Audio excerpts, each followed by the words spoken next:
Parliament का मुश्तरका इजलास 10 मार्च को तलब। समरी सदर मुमलिकत को अरसाल कर दी गई है। सदर मुमलिकत मुश्तरका इजलास का खिताब करेंगे। सदर मुमलिकत के खिताब से नया पार्लिमानी साल शुरू होगा। कौमी असम्बली का इजलास भी 11 मार्च को तलब कर लिया गया है। इसी पर मज़ीद बात कर लेते हैं। यासिर मलिक हमारे साथ मौजूद है। जी यासिर, बताइएगा, मुश्तरका इजलास 10 मार्च को तलब किया गया है।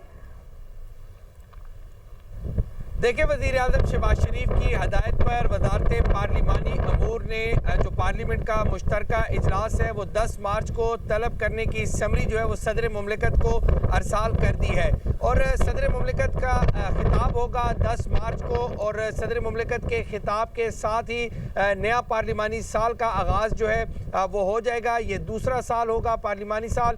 और 11 मार्च को कौमी असम्बली का इजलास तलब करने की समरी जो है वो भी सदर मुमलिकत को अरसाल की गई है। सदर मुमलिकत के खिताब के साथ ही नए पार्लिमानी साल का आगाज़ होगा और 11 मार्च को कौमी असम्बली का इजलास जो है वो तलब किया जाएगा। वज़ीर आज़म शहबाज शरीफ की हदायत पर दोनों समरियाँ जो हैं वो सदर मुमलिकत को भिजवाई गई हैं, जबकि दूसरी जानिब मुश्तरका इजलास में सदर मुमलिकत के खिताब को लेकर कौमी असम्बली में तैयारियाँ जो हैं वो शुरू कर दी गई हैं। जबकि सदर मुमलिकत के खिताब के लिए जो सदर मुमलिकत का जो ऑफिस है उनकी जानिब से वज़ीर आज़म हाउस से जो 1 साल कारकर्दगी रिपोर्ट है वो भी तलब की गई है सदर की जानिब से, ताकि उसको मद्देनज़र रखते हुए और उसमें कौन से अहदाफ है जो हुकूमत ने 1 साल में हासिल किए हैं उनके ऊपर उनको शामिल किया जाएगा। सदर मुमलिकत की जो तकरीर होगी पार्लियामेंट के मुश्तरका इजलास से, और पार्लियामेंट के मुश्तरका इजलास से कबल जो है वो सदर मुमलिकत की तकरीर के हवाले से भी तैयारियाँ जो हैं उनको मुकम्मल किया जा रहा है। और कौमी असम्बली में भी